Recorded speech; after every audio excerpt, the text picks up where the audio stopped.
This podcast is supported by listeners like you. We're grateful for your tax-deductible donation at newthoughtphilly.org or the link in the episode description. A practical prayer is a prayer that works. These discussions between Reverend Bill Marchioni and Carol Lawrence dive into the details of how it works and how to work it. Reverend Bill is a New Thought minister and the author of Practical Prayer for Real Results. Your new life begins with a new thought. Carol Lawrence is on a spiritual quest, finding the New Thought teaching after decades on the pulpit in 3 different traditional denominations. I've got some questions. Together, they're exploring the philosophy and activities that come together from many of the world's religions to create the practical spirituality that is New Thought.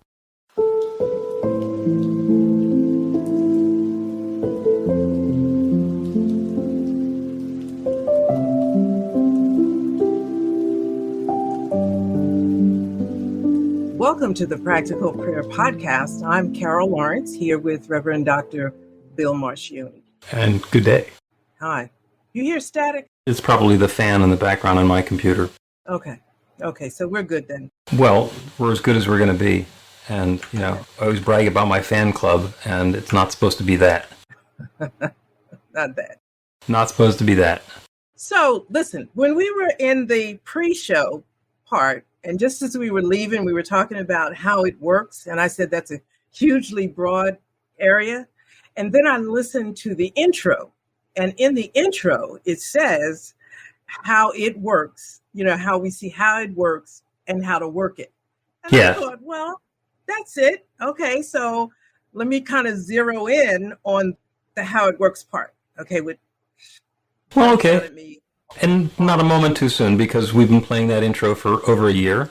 So this is probably as good a time as any to figure out what the heck we're talking about. Okay. I thought you were going to say we were going to get a new one. I said, wait a minute, that's pretty good. No, we haven't finished that one yet. Okay. So one of the parts of the practical prayer that is so wonderful, and let me say this, whenever I'm feeling one part of it, that's the wonderful part, right? Mm-hmm. So right now, the gratitude part has really jumped out. And I remember in 1 or 2 or the 3 classes that I've taken with you, we get to the gratitude part, and my eyes opened when I learned that it's not necessarily just being grateful for the thing in the moment, whatever, but it's knowing all these things. Yeah.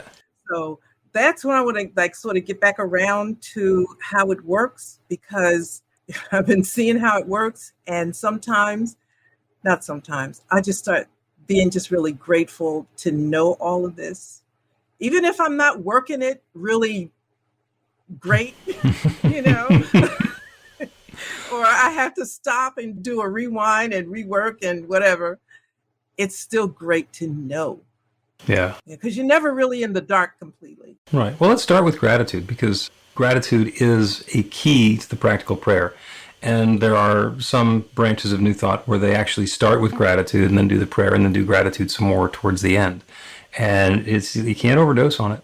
You cannot do too much gratitude. And I also know that you've been working on a project of the metaphysics of scripture verse. Bless you. And there's one that says, in all things be grateful.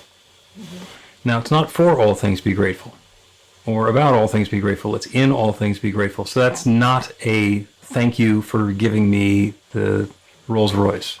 That is, I am grateful to be in the flow of this rich abundance. In all things be grateful. And if we're in that flow of gratitude, then that opens the door, makes way for, and empowers our ability to experience other things. Yeah, you know what? It's a moment that if you're doing that and you're experienced with it, perhaps it comes easy. But if you're not, it's a moment that readjusts your thinking or readjusts your mindset.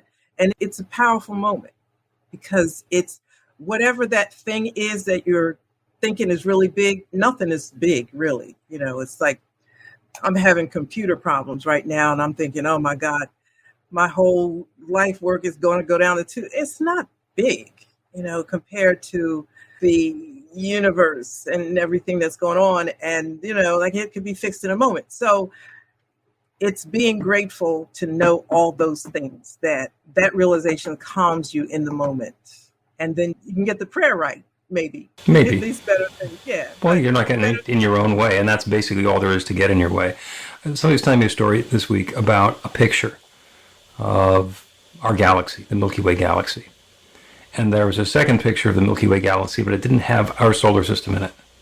And they look exactly the same. That is a mind-blowing picture. Yeah, so what was big? I'm sorry, this is not just planet Earth. This is the sun, this is Pluto, this is all of it. Bye-bye, and doesn't change a thing.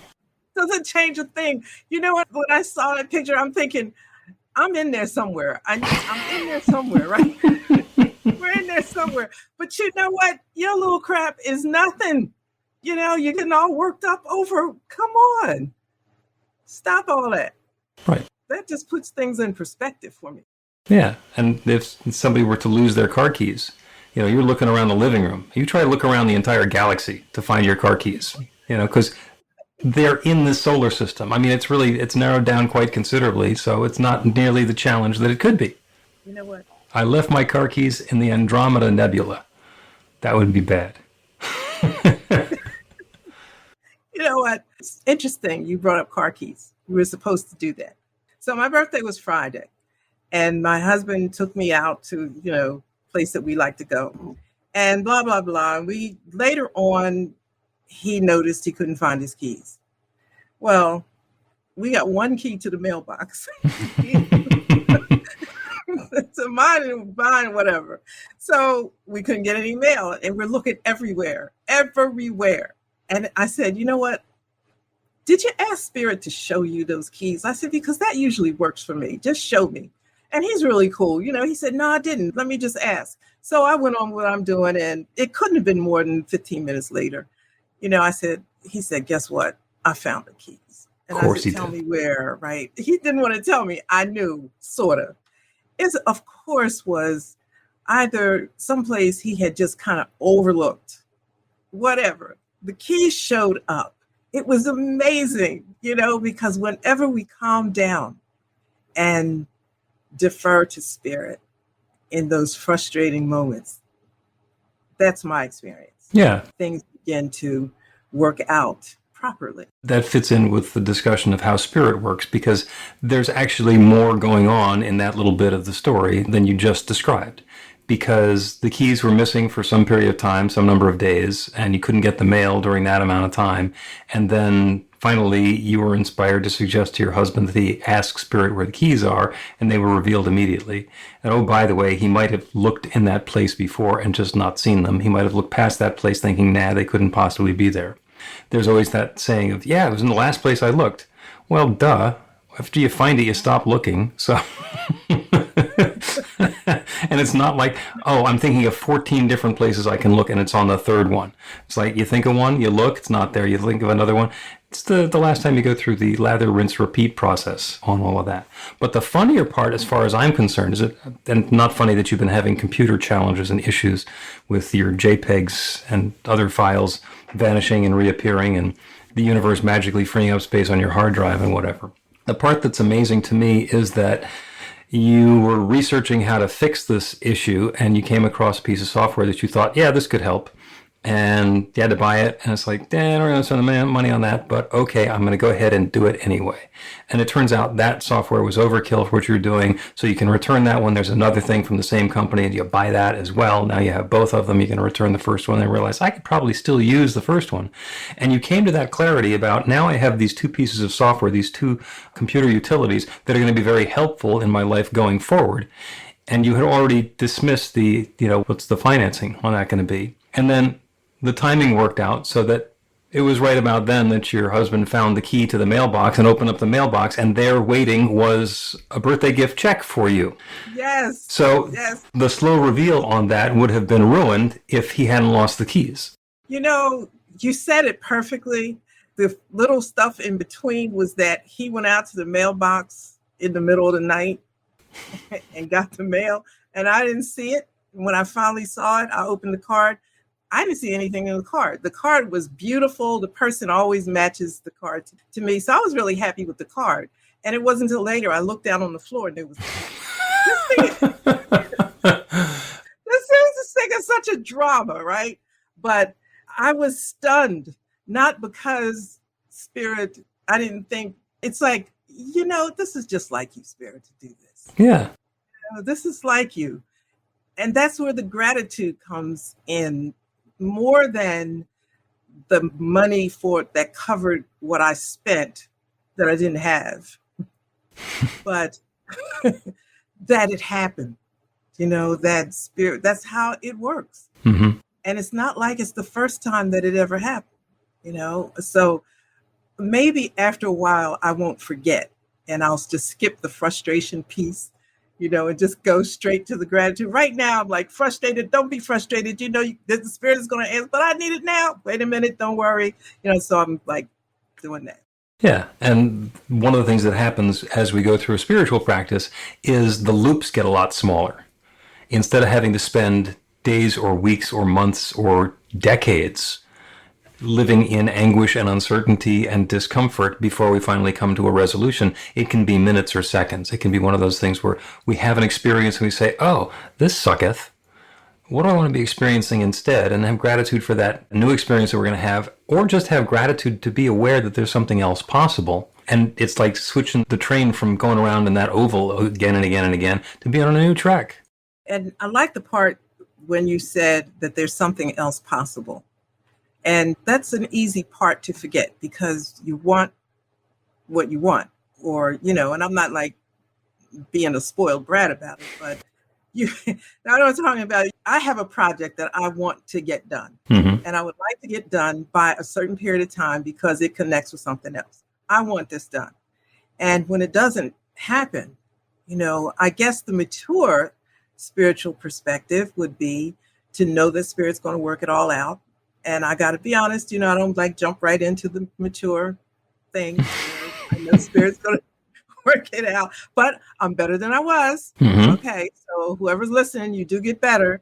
I'm like, you know what, Spirit, like, I know you're going to work this out, and you are aware of the time. You are aware. So let's go. Yeah. For me, this podcast is a perfect example of the way that the timing and the fitting together of the pieces work. Because I had a career in FM and AM broadcasting, where there were millions of people within the range of the antenna. And you say something and, that's telling a joke to 150,000 people at the same time. And time passes, the earth cools. I left that industry, went through a whole bunch of others, and was in ministry. And people said, you should do a podcast. And I said, I'm not doing a podcast. Somebody wants to have me do a show, they're going to have to buy a transmitter. And I had this real attitude about it. And there was a lot of encouragement to do something. And then maybe there's a way of getting podcast or some sort of programming onto terrestrial radio, as the broadcast people call it. And so I tried putting together a podcast with music, and it sucked. It just didn't work. It was like me being a top 40 disc jockey trying to just force through a message between songs. And then I tried doing a talk format one, and my co-host was my daughter, who is quite a skeptic and a rebel, but she also grew up in this teaching, so she doesn't have anything that she can push against with it. So we did 2 episodes of that, and that wasn't working. And I sat and waited, and it's like, oh, this is not working, this is not good. And then Carol shows up, and it's like, podcast, there we go. And 50-something weeks in, you're still asking really simple questions with a lot of depth that surprised me. I mean, honest to God, the first episode we did, you said, what's the difference between a practical prayer and a regular prayer? And it was like I hit a brick wall. So I don't know anything about regular prayers. I don't know anything about traditional prayer. So what you've done is gotten me to think outside of the model that I was in, like I have everything that needs to be said. I don't have the topics. Now, as you've noticed, I can pontificate on any topic that you bring up, like how spirit works, and we're going to talk about coyote energy after the break. But it's more about what's the channel that we're going to be in so that we can dive deeply into that particular aspect of it. And that's what doing the podcast together with you has brought to that. And I never would have thought of that. Let me go find a Christian pastor. Didn't come up. Well, my story is, the exact opposite, because I did a Bible study and I called it Jazz Divine, and I played jazz music, gospel jazz behind it. And, it was wonderful. People loved it, but it let me know, use the word niche. it let me know who I was really talking to. It wasn't necessarily church people Mm-hmm. that I was talking to. And I didn't know that. But anyway, blah, blah, blah, fast forward. And again, people were saying, you need to do that again. And I'm like, I don't want to do that. You know, I really don't want to do that anymore. And so here we are. And, you know, the funny thing about what you said is that coming out of the traditional church, and this is not the most comfortable thing to say on the air, but I'm learning that it's okay. Coming out of the traditional church that I lived in for so many years, you know, I was born in that tradition and faithfully served it honorably. But when I decided that I needed to change and all of the change happened, and that was not instant, that took a while, I didn't want to look back at anything. You know, I didn't want to look back at the Bible at all because there had been so much there that had not been pleasant over the years. And I said, okay, I got this new thing now, and I'm just leaving that, right? Like, okay, I'm having this conversation with Spirit. You mean to tell me you took me through all of these years, 30 plus years in the pulpit, but that doesn't count the 30 years prior to that even. Like, I'm 69. I've been in this thing a while. So that was all for nothing? That seems totally, completely unfair and unmerciful. Yeah. Then I calmed down a bit. You know, wounds heal, things happen. I could see why I went that direction, why my life went in that direction, and why I'm here now and how it fits together. Well, yeah, and thank you for the 65 plus years of learning that stuff, because it gives us something to talk about. Like I promised, we'll talk about coyote energy after the break. Okay. Learn to put practical prayer to work in your life. The steps are simple to learn and let you begin to get real results to create the life of your dreams immediately. Reverend Bill Marcione's widely acclaimed book, Practical Prayer for Real Results, gives you a clear summary of the New Thought principles behind practical prayer and the series of easy-to-understand steps found in the most effective prayers from religions and spiritual practices all over the world and throughout history. Practical prayer is not a replacement for your religion or practice. It's a technique to make the work you do in consciousness even more effective. The book includes 40 prayers on various topics that you can adapt as needed and use as your own. Practical Prayer for Real Results is available in paperback, Kindle, and audiobook on Amazon or at b-the-light.com. That's b-the-light.com.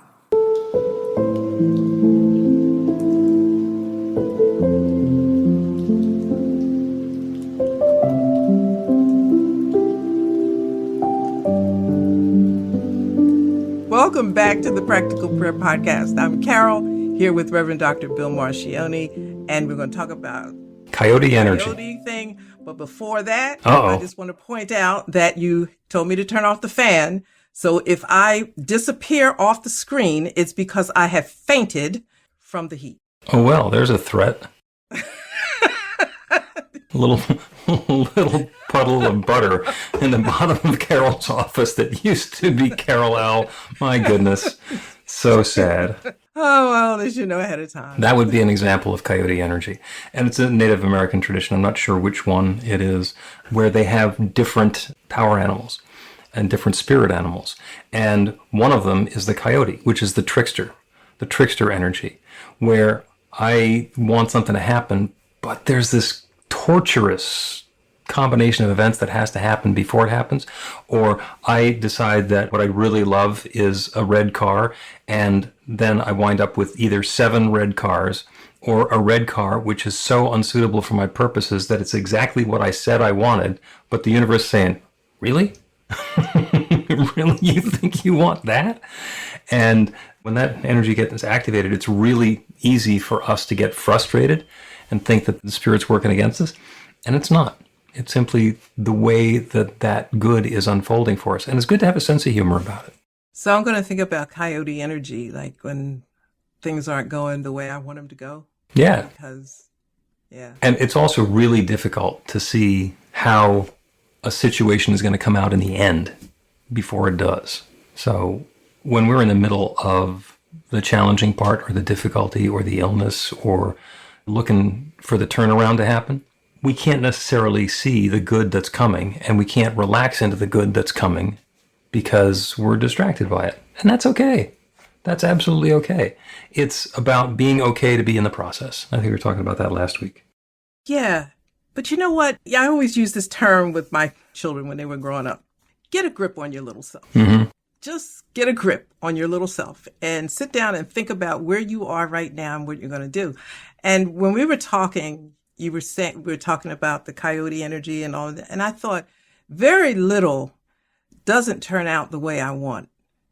Very little. It may not turn out when I want.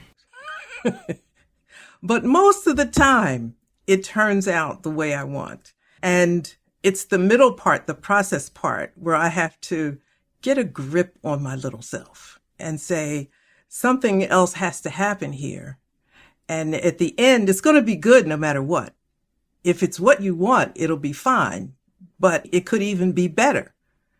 But I got to tell you, I don't think it's ever been worse. Mm-hmm. You know, it's just not. And so there are times when I'll just say, all right, you know what? Let's just see what's going to happen here. And just go, just float with it, you know, or like Buddha says, float, you know, just flow with it like water. Mm-hmm. But I think it takes a little bit to get to that. I've not arrived. Anybody that's listening, I've not arrived. That's not what I'm saying. As we get better at dealing with the challenges, they don't become bigger, they become more insidious, more subtle. They go deeper into our belief system, and we wind up having experiences with stuff that we didn't even think we had a belief about. So we get to continue excavating that sort of stuff. And again, that's not bad. If I'm dealing with the same issues, but at a much more subtle level than I used to, I can say, oh, I'm still dealing with this. That's awful. But what I can say is, oh, it's no longer a catastrophe. It's gone from catastrophe to emergency to upsetting to nuisance. And that iterative process of going through the same lessons means that it's not going to be the same earth-shaking, life-jarring experience that it was before. Yeah, is it fair to say that something's going on here? I don't know what it is. I don't particularly like this part of it, but chill, it's going to work out, you know, and you're probably going to like it. That's not easy, though. No, it's not. In engineering, there is a thing called a negative feedback loop as opposed to a positive feedback loop. Same thing exists in human interactions and psychology. Now, we all favor a positive feedback loop in our interactions where I ask you to do something, you do whatever it is that you do, and I say that was really great, and do more of this, and that was wonderful, and we're giving positive reinforcement, and we're being positive about that. The danger in doing that in a mechanical system is that if something starts to go off in a direction and you give it positive feedback, it's going to head all the way off in that direction. Whereas a negative feedback loop is really helpful. If you imagine the self-driving car, and the self-driving car is watching the distance between it and the guardrail. And all it's doing is if it gets too close to the guardrail, it steers away. If it gets too far away from the guardrail, it steers closer. And it's always measuring how far it is to the guardrail, and it wants to be, let's say, 8 feet. And if it gets to 9 feet, it's like, that's too much. So wrong. And the negative feedback is you need to steer back toward it. And the zigzag kind of locks itself in depending on how quickly the system is working. So a negative feedback loop actually works really, really well. That's what Spirit is doing with us.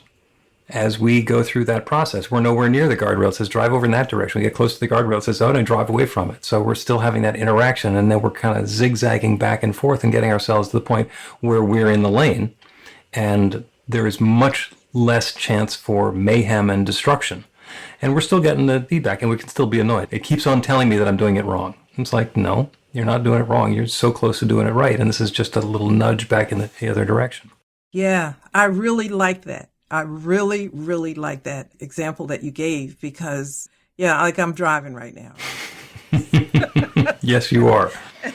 in a few areas that I have not necessarily been appreciating that sensor that says, oh, you're too far this way. You keep going back and forth. I am not happy with that. However, I still know that it's going to be okay. To this morning, I'm working with Microsoft from 10 o'clock. I was so cool with it because I thought the podcast, 12:45, we're good. Let's just do this, right? And then 11 o'clock came and I thought, okay, we got another hour. We're not worried about this. And I was so cool. I mean, cool is nice, but sometimes it feels like you're being tested, like your cool is being tested, because I started to see that there was a real possibility that I wasn't going to get on this camera at 12:45. Yep. Now, I had a backup, but my backup hadn't been tested. So I'm like, am I going to get on this podcast and look crazy? Because I got, how's this going to work? But it's in the knowing that the end game, that I call it, the end game is going to be good. So here I am on the podcast, camera's working, still some issues in the background, but it still worked. Yeah. When you're asking about how spirit works, or we're talking about how spirit works, that's how spirit works. It's that zigzag path, and the more we let go of our attachment to how something's going to happen, the more latitude the coyote has to bring it into us, even if it's in a completely unexpected and what we thought was undesirable direction. That can happen. Why is it good news that the car keys are lost?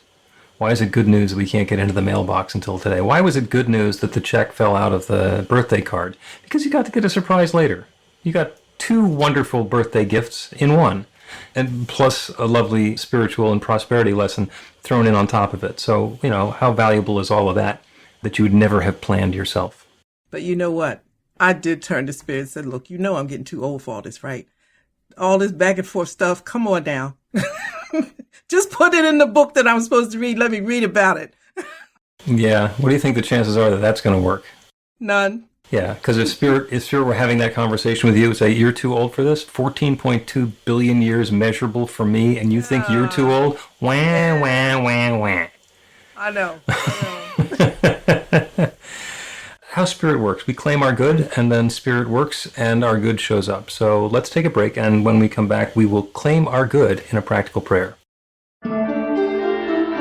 Get inspiration in an instant.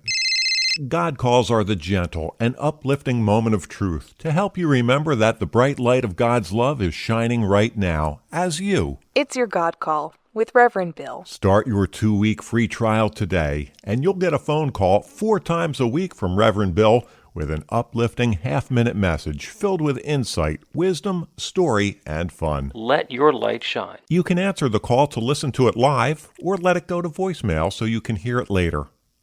After the free trial, your subscription is just $5.95 a month. The details are at godcall.org.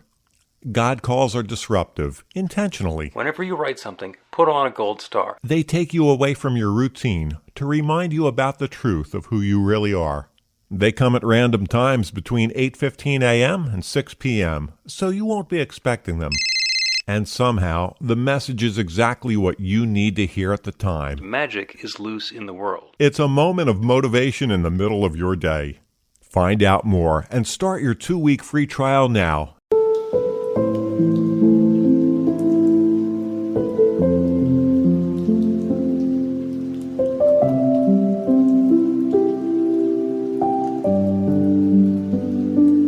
Welcome back to the Practical Prayer Podcast. I'm Carol, here with Reverend Dr. Bill Marcioni, and we are going to... We're going to do a prayer. Claim our good. That is the prayer that we're going to do. Claim our good. And that's basically what happens is it's an infinitely abundant universe. All of that good is in existence somewhere. As we were discussing earlier, this is a universe that has multiple galaxies, billions of galaxies. Each one of those has billions of stars. Those have planets. So there's a lot. Even just here on planet Earth, it's really hard to catalog and keep track of everything that's going on. And so whatever good it is that we're seeking here on the surface of planet Earth, it's probably available. It's probably the sort of thing that either is already in existence or can come together in a way that brings uplift and good into our lives. And when I say good, it's very much a personal description. People say there's good and there's bad. And it's personal good. This is the good that I am inviting for myself. That doesn't mean I'm taking it away from somebody else. That doesn't mean that there's going to be bad that is going to be replaced by good. There's simply not that good that I'm looking for. And then when I open myself up to it, more good becomes available. So when we're claiming our good, it's good as we understand it. And the prayer is going to be about opening up a channel to allow the infinite to create that goodness for us in a way that brings uplift in our lives. And it can be in any area of our life. It can be in an area of health and vitality and wellness and fitness and comfort. So all the physical things. It can be about our prosperity, our wealth, our enoughness. It can be about our relationships and the way that we're experiencing love and connection, either in our families, with our significant other, in our communities, in our workplace. There's the opportunity for that experience of love to come more fully into our lives.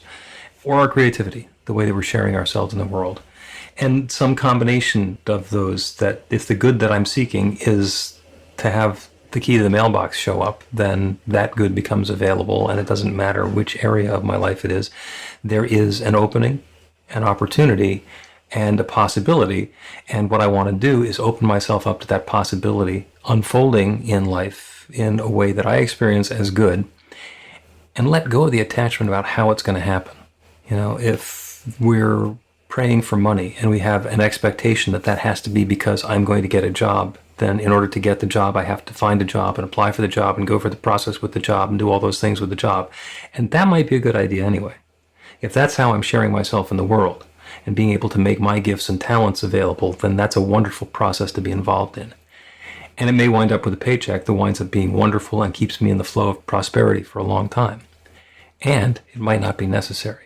If what's required is enough to cover the mortgage right now, I might not need to go through that process. It might be showing up in the mailbox through some way that I had no expectation of. It might show up as me taking a random book off the shelf and realize that, oh, I used $100 bills as a bookmark a dozen years ago, and I thought I was really clever then, and it turns out that I wasn't so clever, but now it's really helpful, so maybe I was clever. No.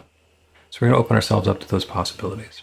And the first thing that we do is we turn our attention away from the circumstance of the situation. We turn away from those specifics. And instead, because that's where we can be negative, that's where we can say, this is what I don't want anymore. What we want to do is open ourselves up to that new possibility. What is it that I am inviting instead? What is that next new experience that I am desiring to have?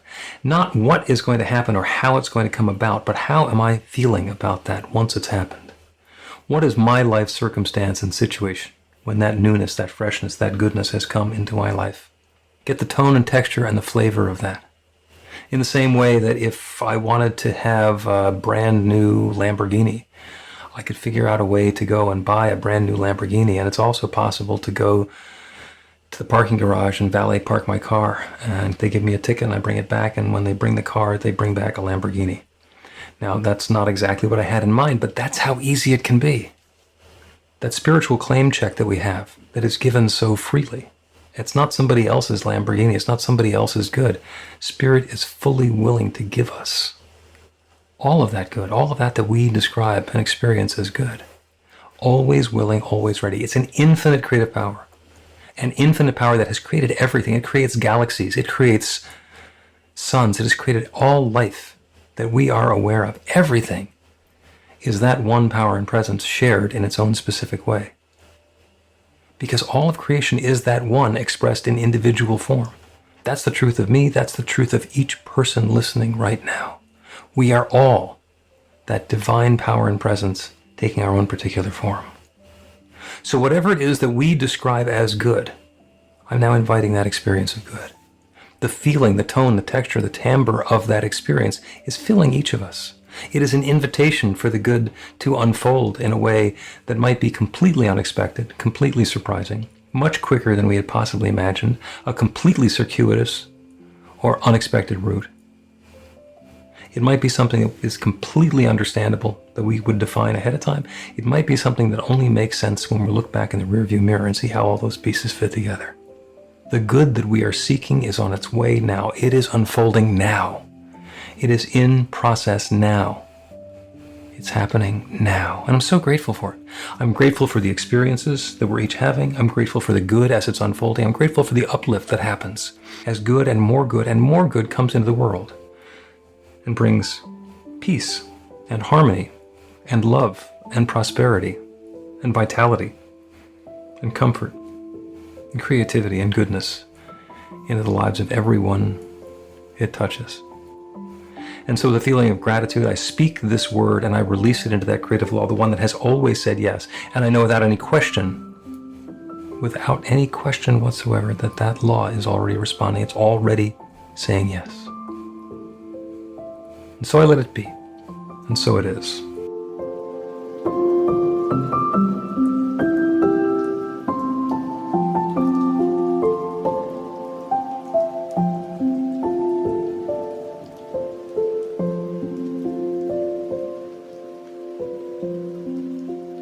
The Practical Prayer Podcast with Reverend Bill Marcioni and Carol Lawrence is a production of BeTheLight.com. be-the-light.com. Where you can find more information about practical prayer for real results. Our theme is by Music of Wisdom. You can learn about the spiritual community of New Thought Philadelphia with daily guided meditations, Weekly celebrations of spirit, and Reverend Bill's classes in practical spirituality at newthoughtphilly.org.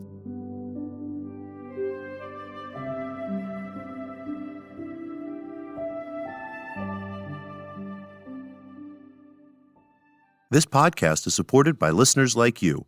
We're grateful for your tax-deductible donation at newthoughtphilly.org or the link in the episode description.